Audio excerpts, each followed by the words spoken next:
Hello, everybody, and thank you for tuning in to the Liberty Report. With me today is Chris Rosini, our co-host. Chris, welcome to the program. Great to be with you again, Dr. Paul. Very good. You know, I've talked about gold for a long, long time, and a lot of other people have talked about it for 6,000 years, and it's been pretty well recognized as money. But it was declared it was reinforced not too long ago by Bernanke that gold is not money, that only Federal Reserves or notes are money, and the only reason central banks hold gold is for traditional reasons.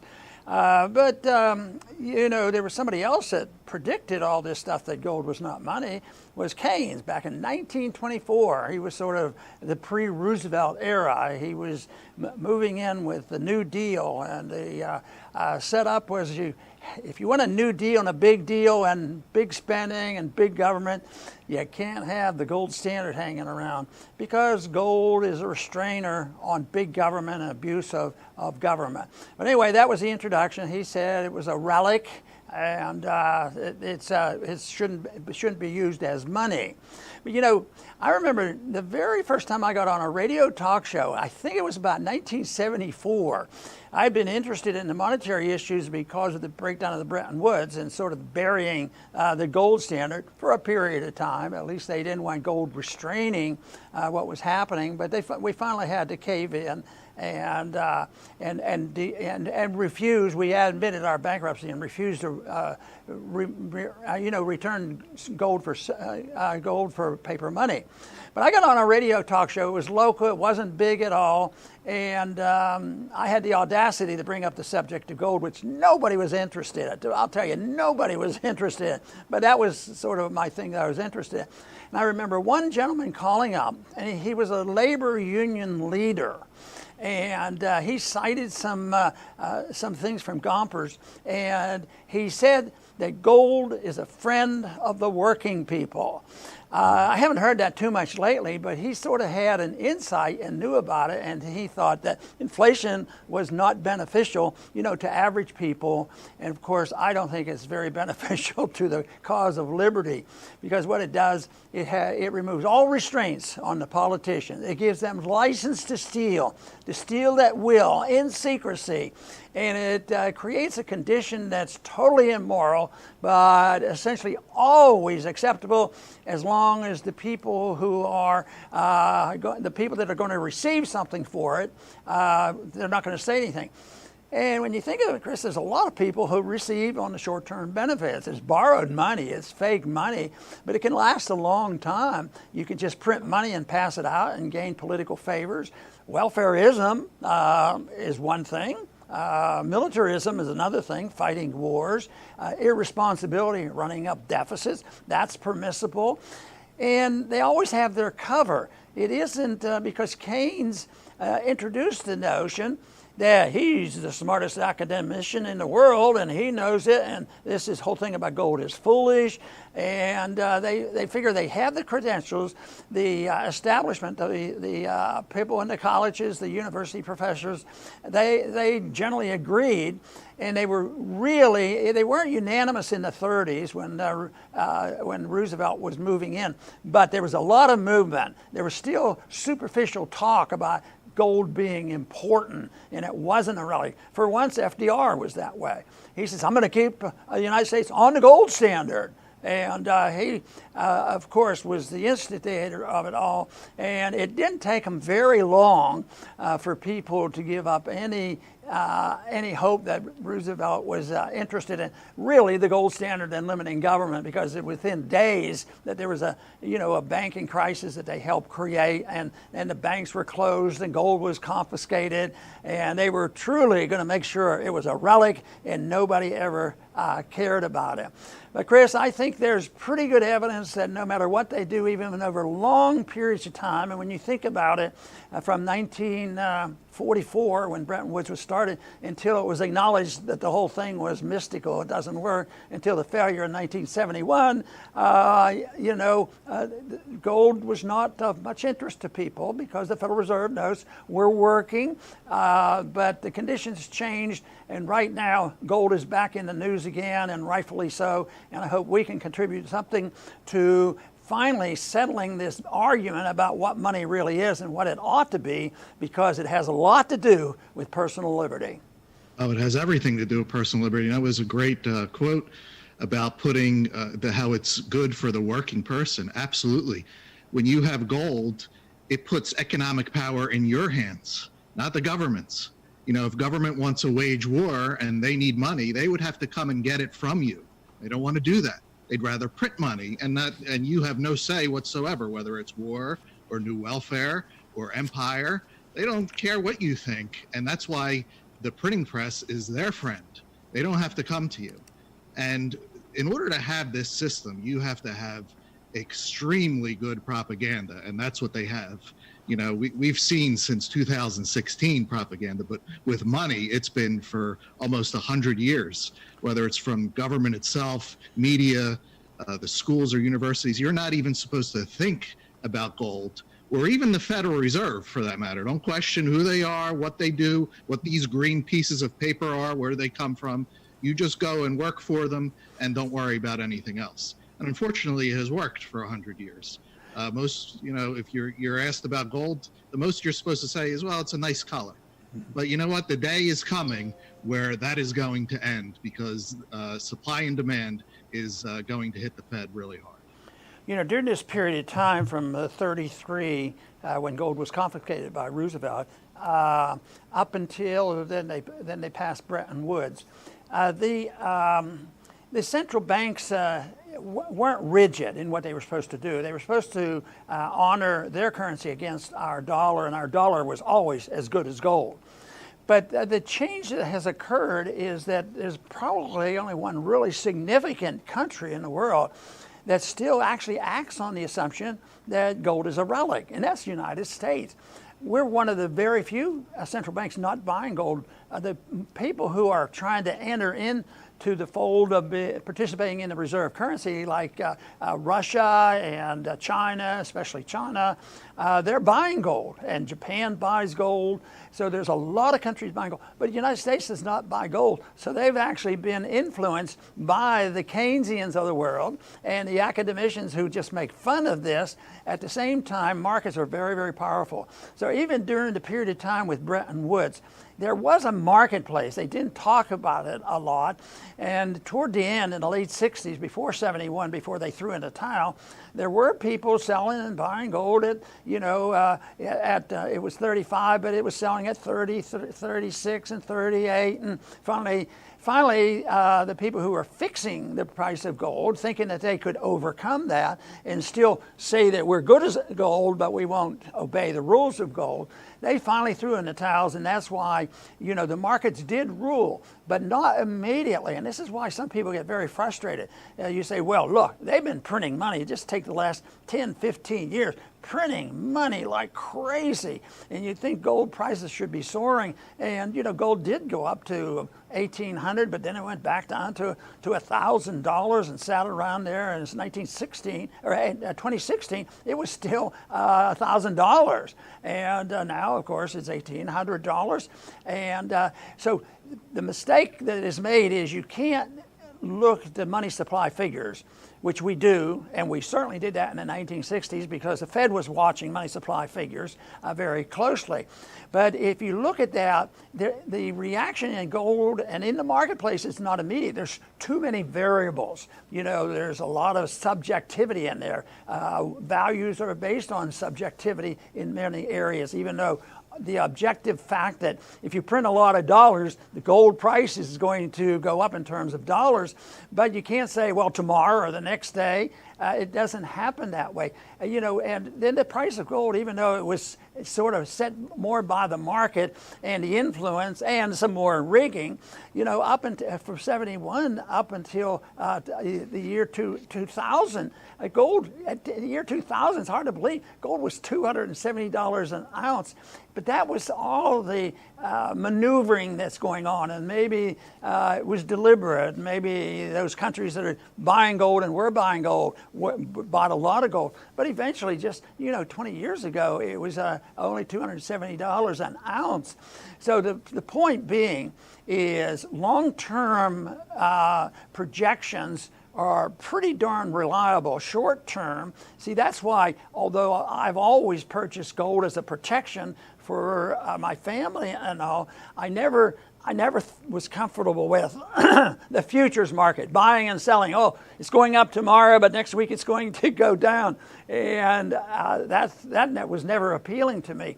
So when I look at it long term and look at it more strategically, it has done exactly what I had anticipated, maybe a little slower than I had anticipated, but gold at $35 an ounce, when I first got fascinated with talking about it and in a political sense, I would say that the fact that I bought gold coins back then wasn't the worst idea in the world, but it was also periods of time, long periods of time, where gold just did not move in terms of dollars. But that brings in, other factors, and war has a factor, the deficits have a factor, and sometimes more so than others. But right now it's coming together. The market and many other governments other than our own are recognizing the fact that there's a lot of paper dollars out there, and what we don't want is people to get thinking about the gold too much as being the cause and effect, because what's liable to happen is it still is a restraint. When you have gold, you restrain big government, as Chris pointed out. But if you do that, and the government can't handle it because there's too many choices made, they're still going to be concerned. I don't think that it's coming around the bend at all under today's circumstances, where we'll have a president come into office and decide that what we'll do is what FDR did. Tell the American people, you don't have a right to own gold. It was in ‑71 when told people, foreigners didn't have a right to get their gold back with their Federal Reserve note. So if it comes now, they're still going to be determined. Rigging the market is a big thing, but manipulation of tax codes is another thing. I can foresee, a time when things get really, really bad, which I expect we're on our way to. And if people have gold coins and silver coins, even the ones that are legal tender, the Eagles are legal tender, I can even foresee this as being treated in a special way. Although we call it money, and also the government made it as legal tender, we know that the silver eagle is $1. Well, it's worth, retail price of an eagle now is about $25. So if we do that, one thing they could do is, if people get their silver out, no matter which kind, and silver eagles, whatever, and you say, well, I need to live off this. I'm going to go, and at the current rate, I'm going to get Federal Reserve notes from the bank, and they are going to exchange it. My fear is that they'll do that, but they're going to tax you. And that won't be confiscation of the coins, but it will be confiscation of your wealth by regulating how you can spend it. Other people recognize this and worry about it. Some people park their gold overseas, which to me was cumbersome, but for some people that satisfies. Others figure, well, I'm not likely to cash it into the bank because there'll be too many papers to fill out. But I can conceive of a period of condition as we're getting more chaos in the street and the violence we have, where people might say, oh, I owe you $25, will you take this silver ounce, something like that, and just do it. Because then people say, well, that might be illegal. It may be illegal in the current circumstances, but it's not illegal under the Constitution, and it certainly isn't immoral. What they've given us is where the immorality is. That's right, Dr. Paul. And I know you have been asked this question for many decades, and sometimes people ask me, they want to know, when will this Federal Reserve nightmare end? And it's just impossible to give a specific date and time, because man's actions and valuations cannot be predicted with certainty, but people want certainty. I mean, look what's going on today with this virus. People want certainty about what's going to happen, and they're going to government for that certainty. People who lie all the time, and they're lying about the virus, but people they want to be certain about what's going to happen. A crude analogy is, you can tell someone it's with reasonable certainty that it's going to be hot in Texas in August. But people, if somebody says, well, no, tell me the date and time, August 15th at 10 p.m. You can't say that. There's just too many variables at play. So, and that's the one good thing about free market Austrian economics. You have to accept the uncertainty of life. But there's good news. There are principles that are always certain. And when you understand those principles, you can say with conviction that the Fed is going to fail because they're operating against those principles. Right. The consequences are predictable. The timing is not, and that makes it more difficult. So I always give a lot of credit to these people who have the guts to do the trading hourly or daily or minute-wise and still make a lot of money. And most of the time they're not trained in Austrian economics, but there are some very good at doing that in the timing, and they take into consideration Austrian economic theories. So the fundamentals and the short-term trades, they're interesting, but that's investment, which is not exactly. I'm talking about investment in liberty. It's different, but they're related. The one thing that is unlimited is this whole idea of deficits. Life matters. Everybody should recognize that life matters. But one thing that does not matter in the conventional wisdom of just about everybody in every country of the world and the universities is deficits don't matter. And of course, we who have followed something else from a more moral position and a free market position, the protection of liberty, it very much matters. And we can do what we can to protect, and people will ask me constantly, so what do we do? What do we do? And, and they might ask me, what can I do to help the system? And I don't have an answer for that, but I do have a general answer, and that is do whatever you can. Protect yourself, but try to spread a message. And there's no one way to do that. Everybody has a different role. But I do believe very sincerely, if anybody comes to the conclusion that the situation and the economy and our liberties are a real mess and something should be done about it, if you do absolutely nothing, I don't think that's the right thing to do. I think you have some responsibility. Of course, everybody assumes that. I think first is, taking care of your family and teaching your family and joining groups that believe this and trying to spread a message. And that's the neat part about it. I talk to so many people now that since I was in politics, many of them started their own, radio programs and talk shows and things like that. And they're spreading messages, but they're out there by the thousands. Most of us don't know about it. And I think that's it, spreading the message, spreading the ideas. That's critical that we do that. But I want to also follow up on Chris's question, but how are we going to know? And of course, we won't know. But why do we expect it to happen? Well, looking at monetary policy, we know that when they inflate and have artificially low interest rates and subsidize the deficits, that leads to a necessity of making a correction to get rid of the deficit and the debt, and also getting rid of the malinvestment, which the market is struggling and demanding that we do it, and it's been happening here in this last several months. It's happening, but people say, oh yeah, it's the coronavirus. That's our problem. We hadn't had the coronavirus, we'd be doing pretty good. Well, the coronavirus is a problem and has caused a great deal of harm, but it just sped along the problems that we have. So we have the Fed involvement, we have the coronavirus involved, and we have also the fact that the military-industrial complex, they're very, very powerful, and they will demand that the deficits continue and spending continue. The welfare state will continue will continue to demand that the spending occurs, which is the reason why they continue to do this. So those problems are there, and they're coming to a head, and that's why I guess right now in recent weeks I've understood, at least to the best of my ability, all this going on.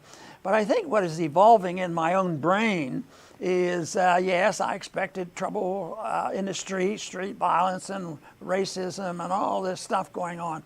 But I guess what I've had a more direct concern about, and hopefully a better understanding, is this whole thing about the Black Lives Matter, and also how the cultural and economic socialist Marxists have become really aggressive. And I think they have infiltrated widely. How is it that some of these dumb things come up and all of a sudden you have the support of all the university professors and governors and mayors and everybody else supporting some of the most ridiculous things? So they have philosophically at least infiltrated, and it's much bigger than I thought. I thought that would pass. It was just a couple kooks involved in doing this. But no, I think they're very well organized, and it's a participant in this because they're anticipating what we have anticipated. We were on our way to chaos and street violence, but who's going to take advantage of it? Well, we think we should take advantage of it. We think there should be an explanation of why we have the chaos in the streets and people are poor and losing their jobs and there's inflation. And then we'll do something about it, but we hope we can offer the right thing, which is limited government, limited spending, definition of money, but not the other side, the opposition. The Marxists, are the ones that they know exactly what they want. And it's not kindness and consideration, it's chaos. And that's why they even destroy some of the monuments and things of individuals that support their position, because anything to cause confusion and chaos, they're going to do it. So this whole thing is getting worse as far as prediction goes. I agree with Chris. We can't say, that, in 6 months, this is going to be all over and everybody's going to be in the streets and the dollar won't function. I don't happen to believe that because I think there's a lot of people who maybe are working and prepared for when the whole thing comes and the dollar loses its reserve status. But I don't think it's on our doorstep. I think some people know about it. Some people really want it to take care of it. But the big thing is, I think Marxism and also liberty-loving people have the same opinion that there's something big going on, and there's rioting going on now. The big question is, which intellectual arguments will prevail? Will it be that were pervasive and persuasive as well with the founding fathers and try to work a system where it reins in government? Or are we going to just go along and add to it and say, yeah, that's right, deficits are important, but boy, under these circumstances, we got to spend a lot more money. There's going to be a climactic end to this soon, but it could be 6 months, it could be 6 years, but I think the 6 months is closer to it, but it's not predictable. I think regardless, our job is to explain things to the best of our ability and emphasize the importance of liberty, because you can prepare, I often thought, and I try to prepare and protect myself and my family, but to tell you the truth, when government becomes more and more authoritarian, it becomes more difficult. I thought maybe the TST would go away after the crisis went away. No, it was just there for permanency. And people are telling us now, all these emergency things that we're doing now for coronavirus, it's not going to ever be the same again. And that's a big hunk of our liberty that is being challenged. So we have to be prepared, but the most important thing is that we understand how this has come about and what we can offer as an alternative. Chris. That's right, Dr. Paul. I'll finish up. As you say, there is a big difference between socialists and people like us who advocate liberty. We accept that there is uncertainty in this world, that things cannot be planned out by a central planner, that man's action is oftentimes unexpected. They're very different. That's, authoritarians and socialists, they believe in their plans. You mentioned all this destruction that's going on. This is not anything new. This happened under Pol Pot, under Chairman Mao. They go to year zero. We're going to flatten everything and our new utopia will spring forth. No, life is far too complex. They do destroy, but everything stays destroyed over and over, but there's an upside, and that's, from our perspective, there are immutable economic laws. 2 + 2 = 4 was the same during the Roman times, during Benjamin Franklin's time, and during our time. Supply and demand, exactly the same in all times. Individual liberty, it's inherent in our nature. That's what we cling to, principles. And that's why we can say that they're going to fail, that the Fed is going to fail, that the socialists, they may destroy things, but they will never have their utopia. And that's why when you come to the Ron Paul Liberty Report, we're going to give you the principles that matter that you can shape your own personal life around. Yes, and Chris, we've talked about it so much, and the people generally know this, that the people who really hate gold are the people who love power. The people who love liberty, understand gold and want to use it, not because there's something sacred about gold, but it's just a rule. It's a moral rule. It's been around for a long time, and that is to restrain those people who would illegally and immorally use power. But looking toward maybe a signal of this thing coming down, I look toward what's going on with China. I think the conflict we're having with China right now, once again, is being exaggerated because so often we participate and do things that are very similar, if not exactly the same as what China does with intellectual property and manipulation of markets and all this. But the buildup of the military really bothers me. China's becoming more militaristic. They're smart enough to hold gold. And yet we live a long way from the South China Sea, and yet we feel compelled to send these ships over there trying to provoke something with China. So I think that this, along with China talking about making inroads and using their currency as a reserve currency, that is possible, and that could move along quickly. Some of that has happened. So if there's a big move in that direction, along with this conflict that is being generated with China, that means if we hear more and more news along that line, the closer and closer we're getting to where this whole thing will break down, and somebody's going to come up with the stupid idea, well, the best way to get out of problems like this is to have a war. And believe me, people literally have said that. We didn't get out of the Depression until we had World War II, which is about the dumbest thing I've heard, and the most evil thing you can say is, yeah, let's blow up the world, we won't have any unemployment. It's ridiculous. So I think there are signs that you can watch, and the gold price is one of them that sort of summarizes all the thinking of the people, and it is a reflection of the dollar. It could be a reflection of somebody creating a new reserve currency. I do want to thank our viewers today for tuning in. I thank you very much for coming to our program. I want to thank Chris for being with us today, and please return soon.